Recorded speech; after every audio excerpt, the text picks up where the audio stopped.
ये सुना था कि जब दो बड़े देशों की लड़ाई होती है तो उनके पड़ोसी का चूल्हा सबसे पहले बुझ जाता है, और पाकिस्तान आज इसका जीता जागता उदाहरण।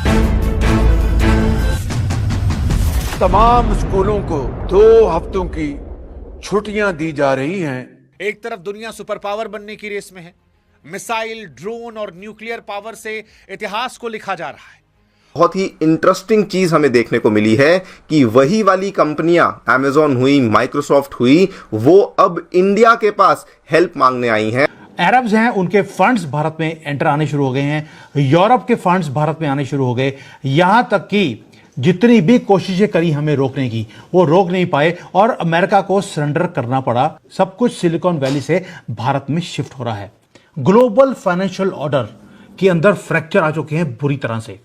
हम भारत को अगर देखें तो वहां पर तो पेट्रोल और डीजल की कीमतें बढ़ने के हवाले से खबरें आ रही हैं कि ऐसा कोई इम्कान नहीं है। तो ये जंग के असरात क्या सिर्फ हम तक ज्यादा? इंडिया हमारा हमसाया मुल्क है, आप हर चीज में उससे मुकाबला करना चाहते हैं।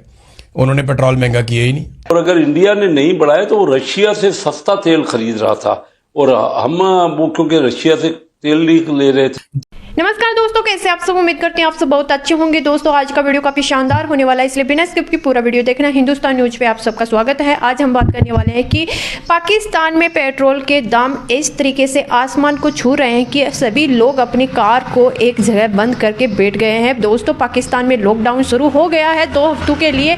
तो दूसरी तरफ भारत की तरफ पूरी दुनिया देख रही है कि काश हमें भारत मदद कर देगा। दोस्तों बांग्लादेश ने भी भारत के सामने हाथ जोड़ लिए हैं। और दोस्तों ईरान, अमेरिका, इजराइल के बीच में युद्ध हो रहा है, लेकिन पड़ोसी देश में इस तरीके से किल्लत की तफसील यूं है। नंबर 1, आइंदा 2 माह के लिए सरकारी महकमों की गाड़ियों को मिलने वाले तेल में 50% फिल फॉर कटौती की जा रही है, मगर इसमें एम्बुलेंसेस और अवामी इस्तेमाल वाली बसें शामिल नहीं हैं। 2, आइंदा 2 माह के लिए तमाम सरकारी महकमों की 60% गाड़ियों को बंद किया जा रहा है ताकि तेल की बचत हो। नंबर 3, आइंदा 2 माह के लिए काबीना के अरकान, वज़रा, मशीरान और मावनीन खसूसी तनख्वाह नहीं लेंगे। नंबर 4, अरकान पार्लियामेंट की तनख्वाहों में से 25% कटौती की जा रही है। नंबर 5, 20 ग्रेड और इससे ऊपर के ऐसे अफसरान जिनकी तनख्वाह 3 लाख से जायद है, इनकी 2 दिन की तनख्वाह की कटौती करके अवामी रिलीफ के लिए, यानी आपकी रिलीफ के लिए इस्तेमाल की जाएगी। जी, तो ये थे शहबाज शरीफ साहब, जो कि आजकल पाकिस्तान के प्राइम मिनिस्टर के तौर पर हैं और काम कर रहे हैं। ऐसा तो मेरे ख्याल है मैं नहीं कहना चाहूंगी, और सभी समझते हैं कि पाकिस्तान में प्राइम मिनिस्टर कौन लाता है, कौन ले जाता है और कौन काम करवाता है। बहरहाल शहबाज शरीफ साहब ने जो है वो एक नया शोशा कह लीजिए कि मार्केट में अब ये फेंका है कि जी जितने भी सरकारी ऑफिसेज हैं, जितने सरकारी मुलाजमीन, तो जी उनके लिए पब्लिक को एक नया चूरन जो है वो दे दिया गया है गवर्नमेंट की तरफ से। और कहा यह जा रहा है कि जी फलानी गाड़ियां जो है वो नहीं दी जाएंगी, फलाने को पैसे नहीं दिए जाएंगे, सैलरी में जो है वो सैलरी कम मिलेगी, 2 मंथ तक सैलरी नहीं लेंगे। ये सारा चूरन जो पब्लिक को बेचा जा रहा है, उसके पीछे कोई आप लोग ये मत समझें कि ये ईरान और इजराइल अमेरिका की वॉर है। कई लोगों को ये गलत फहमी है और गवर्नमेंट की तरफ से इस बात को बहुत बड़ा चढ़ा के बताया भी गया है कि जी क्योंकि जो है इस वक्त ईरान और इजराइल अमेरिका की वॉर चल रही है, जिसकी वजह से ऑयल की शॉर्टेज है, जिसकी वजह से पाकिस्तान में भी परेशानी है और इसीलिए ऑयल की प्राइसेस बढ़ गई हैं और कई जगह पे महंगाई आ गई है, बहुत कुछ हुआ है। लेकिन असल मामला जो है वो ये नहीं है कि ईरान और इजराइल या अमेरिका वॉर चल रही है और इनके पास फ्यूल नहीं है, बल्कि साफ साफ बात यह है कि IMF का डेलीगेशन जो पहले कराची पहुंचा था, उसके बाद फिर वो इस्लामाबाद आया है। उन्होंने बहुत सख्ती के साथ पाकिस्तान की हुकूमत से बात की है और उनसे कहा है कि जो लोन आप बार बार हमसे मांगते हैं और जिसकी इंस्टॉलमेंट हम आपको दिया करते हैं, उसके लिए आपको हमारी कई जो स्ट्रिक्ट किस्म की कंडीशंस हैं उसको पूरा करना होगा। हमारी कंडीशंस पे आप पूरे उतरेंगे, हमारी बात मानेंगे। ना सिर्फ ये कि फ्यूल प्राइस जो है वो बढ़ाई जा रही है, बल्कि बढ़ाई जा चुकी है, लेकिन उसी के साथ साथ ये भी कहा जा रहा है कि फ्यूल प्राइस मजीद भी बढ़ेगी।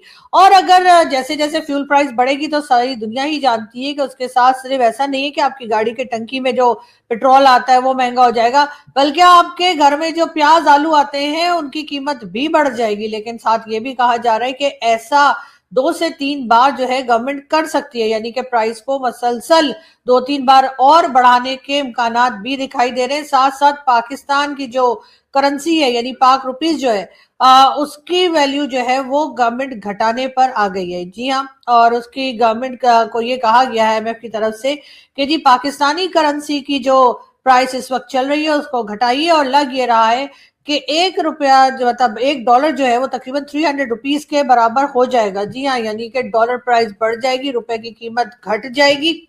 उसके साथ ही पाकिस्तान में और कितनी महंगाई आ जाएगी और कितनी मुसीबतें आ जाएंगी, क्योंकि हमने जो कर्जा ले रखा है और जो कर्जा वापस करना है वो कर्जा हमने डॉलर की शक्ल में वापस करना है। और जब हम डॉलर की शक्ल में वो कर्जा वापस करेंगे तो आप समझ सकते हैं कि जब डॉलर की प्राइस पाकिस्तान में बढ़ जाएगी, रुपए की घट जाएगी, तो वही पैसा जो हमने IMF, वर्ल्ड बैंक और दुनिया जहान के लोगों को वापस करना है वो हमारे ऊपर डबल ट्रिपल हो जाएगा। लेकिन जाहिर है कि गवर्नमेंट को कोई फर्क नहीं पड़ता। साथ साथ शहबाज शरीफ साहब ने ये भी कहा है कि जी स्कूल बंद कर दिए जाएंगे और उसके साथ ही जो है ऑफिसेज भी बंद कर दिए जाएंगे। 5 दिन जो है ऑफिसेज बंद रहेंगे और वर्क फ्रॉम होम जो है वो लाया जाएगा।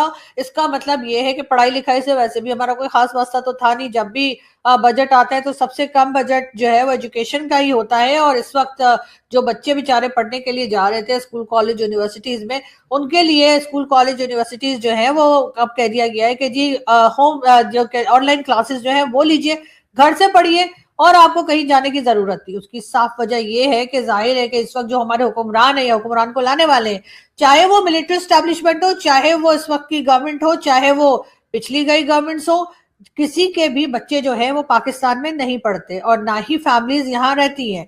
चाहे वो नवाज शरीफ साहब के बेटों को देख लीजिए, वो भी लंदन में रहते हैं। चाहे आप बिलावल भुट्टो जरदारी को और उनकी फैमिली को देख लीजिए, वो भी पाकिस्तान में नहीं रहते। और इसी तरीके से इमरान खान के बेटे भी यहाँ नहीं रहते। और कोई भी जितने भी हमारे लीडर्स आते हैं, सो कॉल्ड लीडर्स, क्योंकि इनको मैं लीडर नहीं मानती, ये पॉलिटिशियंस नहीं, लीडर्स नहीं है। लीडर और होते हैं, लीडर वो होते हैं जो मुल्क को बनाते हैं, लीडर वो होते हैं जो मुल्क के अंदर जो प्रॉब्लम्स है उसको खत्म करते हैं और मुल्क को किसी तरीके से प्रोग्रेसिव बनाने की कोशिश करते हैं।